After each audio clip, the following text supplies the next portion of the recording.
Hello friends, কেমন আছো সবাই? আশা করি সবাই ভালো আছো। আমি সংযুক্তা আবারও চলে এসেছি আরেকটি নতুন ব্লগ ভিডিও নিয়ে। আজ বর্ধমানে ছিল আমাদের চতুর্থ দিন। কাল সারাদিনটা মাসিদের বাড়িই কাটিয়েছিলাম। আজ সকালবেলা চলে এসেছি সোজা পিসিদের বাড়িতে। পিসি বাড়িতে বসতে না বসতেই আবার খবর এলো আরেকজনের বাড়িতে যেতে হবে। তড়িঘড়ি করে সবাই রেডি হয়ে আবারও বেরিয়ে পড়লাম আর তাড়াতাড়ি করে চলে আসলাম সেই বাড়িতে। আর আজকের প্ল্যানটা পুরো ছিল এই বাড়িতেই কাটানোর। একদিনের বেশি থাকতে গেলে সবার বাড়ি বেড়ানো হবে না, তাই একদিন করে সবার বাড়ি কভার করে নেব। তো এইদিকে ছেলে আর যে হাজব্যান্ড আছে, আর এটা হলো আমার পিসি ছেলের মেয়ে। তো ওকেও নিয়ে এসেছি, ও আমাদের সাথে এই কদিন ঘুরু করে বেড়াচ্ছে। অন্যদিকে আমার ছেলেও একজন খেলার সাথী পেয়ে গেছে, একা একা থাকলেই ও কান্নাকাটি শুরু করে দেয়। এখন আমরা আছি কিচেন রুমে, আর ওদিকে দিদা গেছে তার ঘরে, কারণ আজকে কি রান্না হবে সেই সব লিস্ট করছে। এই এত বড় বাড়িতে আমার দিদা একা থাকে, আর উনি যেহেতু সেরকম কাজবাজ করতে পারে না, তাই ওনার জন্য একজন কাজের আন্টিও রেখে দেওয়া আছে। তো উনি সকালবেলা এসে সব কাজবাজ করে দিয়ে যায়, রান্নাবান্না করে দিয়ে যায়।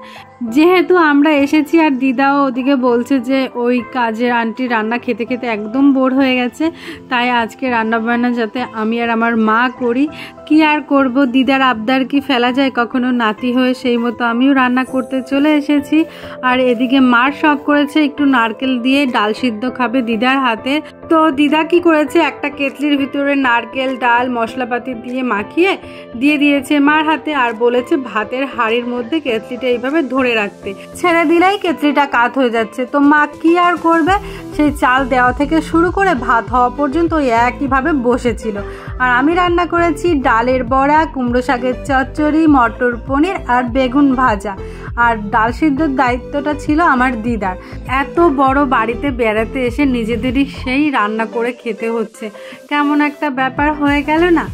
কিন্তু এতে আমাদের কোনো ব্যাপার নয়, কারণ আমরা যেখানেই যাই না কেন সবাইকে আপন করে নিই, একদম নিজের করে নিই, আর সবার সব কাজ নিজের কাজ ভেবেই তাদের হেল্প করে দিই।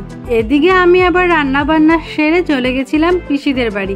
দিদাদের বাড়ি থেকে পিসিদের বাড়ির দূরত্বটা হলো এই 10 মিনিটের মতো। তো সেখানে গিয়ে আমি স্নান করে ফ্রেশ হয়ে আবার সোজা চলে এসেছি দিদাদের বাড়িতে। শুধু রান্না বান্না করলে তো হবে না, খাওয়া দাওয়াটাও তো সারতে হবে, নইলে আবার দিদা ভাববে ওরা কেউ খাবে না, শুধু আমার জন্যই রান্না করেছে, জানে কি ব্যাপার। তো এই যে আমিও খাবার নিয়ে বসেছি, আর পুচকুকে অলরেডি খাইয়েও দিয়েছি।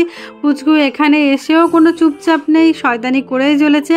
ও যেখানেই যায় সেইটাই নাকি ওর বাড়ি, ওর যা ইচ্ছা ও সেটাই করবে, কারো মানা কারো বারণ ও শুনতে রাজি না, সবই নাকি ওর যা ইচ্ছা তাই করবে। খাওয়া দাওয়া সেরে এখন চলে এসেছি উপর তলায় একটু রেস্ট করতে। আর ছেলের যেহেতু এখন মার প্রয়োজন নেই, কারণ ওর বাবাই আছে, তোর বাবাই ওকে যে ঘুম পাড়াচ্ছে। আর আমি ভাবলাম এই ফাঁকে চারিপাশটাও তোমাদের ঘুরিয়ে দেখাই। এখন আমি চলে এসেছি ব্যালকনিতে, আর ব্যালকনির ভিউটাও খুব অসাধারণ। 3 ফ্লোরে গিয়ে এই ব্যালকনি, আর 3 ফ্লোরে এই একটা ছোট্ট রুম আছে, সেখানেই এই দোলনাটা আছে। আমিও একটু দোলনাটায় বসে নিলাম, একটু দুলে নিলাম। ছেলের জ্বালায় দোলনায় বসবে কে, ও কাউকে বসতে দেয় না। তো ও যেহেতু এখন ঘুমানোর দিকে, তাই ভাবলাম আমি এই ফাঁকে একটু দোলনায় বসে নিই। তো এখন আবার অনেক কাজ আছে, ছেলে ঘুমানোর পর আবার ভিডিও করতে হবে। যেহেতু ভিডিওটাই আমি প্রফেশন হিসাবে ধরছি, তো আমার সেটা করতে হবে। সে বেড়াতে যাই আর ঘুরতে যাই করি না কেন, যে কটা ভিডিও ছিল সব আপলোড করা হয়ে গেছে, এখন একটাও ভিডিও নেই। তো এই যে চলে এসেছি আমি রুমে, এদিকে দেখতেই পাচ্ছ বাবা ছেলের ঘুমের বাহার কতটা। এখন তোমাদের দাদাভাইকে ডাকবো, তারপরে কয়েকটা ভিডিও করে নেব। সারাদিন ধরে যে এত দিদা করছি, সেই দিদাটা অ্যাকচুয়ালি কোথায়? তো এই যে আমি দিদাকে নিয়ে হাজির হয়ে গেছি তোমাদের সামনে। তো এই হলো আমার বাড়িতে যে দিদাটা আছে, সেই দিদার ছোট বোন, আমার মায়ের মাসি আর আমাদের দিদা। আর এই পুরো বড় বাড়িটার মালিক হচ্ছে এখন উনি। ওনার ছেলের বৌমা, ওনারা কেউ এখানে থাকে না, সবাই বোম্বে থাকে। দিদা আর কি দেখাশোনা করে। ভিডিও করে চা খেয়ে চলে এসেছি এখন ব্যালকনিতে সময় কাটানোর জন্য। আর এই পুরো বাড়ির হোম ট্যুরটা এর পরের ভিডিও আমি তোমাদের সাথে শেয়ার করব। আর আজকের ভিডিওটা কেমন লাগলো অবশ্যই লাইক কমেন্ট শেয়ার করে জানাবে। দেখা হচ্ছে নেক্সট ভিডিওতে। তোমরা ভালো থাকবে, সুস্থ থাকবে, টাটা।